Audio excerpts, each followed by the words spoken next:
फटाक 30 सेकंड में खबरें डाउनलोड कीजिए तक ऐप।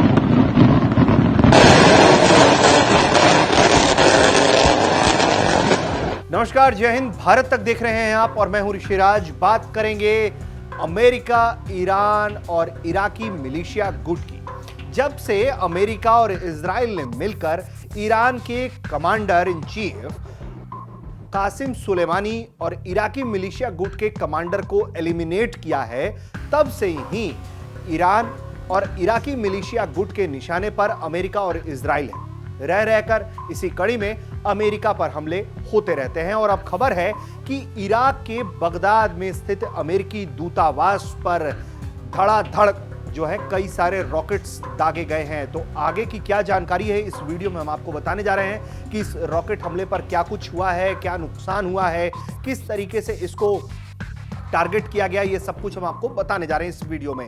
तो सबसे पहले हम आपको बताएंगे कि इस पर जो आधिकारिक बयान आया है इराकी अधिकारियों की ओर से वो क्या है। इराकी सेना ने बयान में कहा है कि बगदाद में अमेरिकी दूतावास के खिलाफ रॉकेट से हमला हुआ। इसमें एक बच्चा और एक महिला घायल हुए हैं। ये एक दुर्लभ घटना है जहां इस तरह की घटना में इराकियों को चोट लगी है। बयान में हमले के ब्यौरे के बारे में ज्यादा विस्तार में नहीं बताया गया है, लेकिन कहा गया है कि एक स्कूल में एक रॉकेट गिरा था। इराकी सैन्य अधिकारी न्यूज एजेंसी रॉयटर्स से बात करते हुए कहते हैं कि देर रात हुए हमले में अमेरिकी दूतावास की ओर 2 से 3 कत्यूसा रॉकेट दागे गए अमेरिकी दूतावास पर।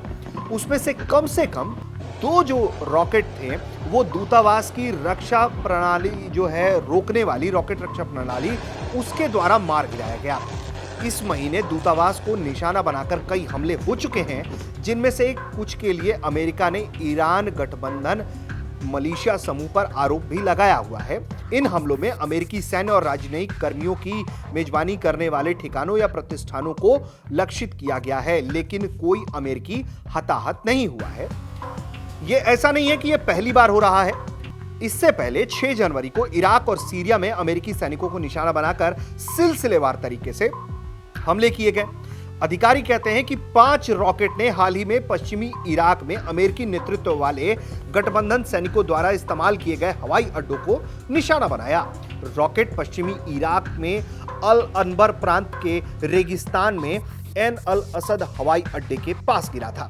मीडिया रिपोर्ट में अधिकारी के हवाले से कहा गया है कि 5 रॉकेट से जो हमले किए गए थे उनमें निकटतम प्रभाव 2 किलोमीटर दूर था। इन हमलों से हालांकि किसी तरह का कोई नुकसान नहीं हुआ, कोई हताहत नहीं हुआ। दरअसल ईरान से संबंधित जो मिलिशिया गुट है वो लगातार इसी तरीके से बीते कई सालों से, आज से नहीं कई सालों से वो अमेरिका को टारगेट करके हमले कर रहा है, लेकिन इन हमलों में अमेरिका को बहुत ज्यादा नुकसान नहीं उठाना पड़ा है। हमेशा हल्के फुल्के चोट जो है आते हैं और थोड़ी बहुत जोखिम रहते हैं, लेकिन बीते 1 सालों में बताया यह जा रहा है कि खास तरह के हथियारों का इस्तेमाल हो रहा है, जिसमें फिक्स्ड विंग और मल्टी रोटर ड्रोन का इस्तेमाल हो रहा है और इस तरह के हमलों को इंटरसेप्ट करना थोड़ा जटिल है। इसीलिए और भी ज्यादा अलर्टनेस जो है वो बढ़ता जा रहा है।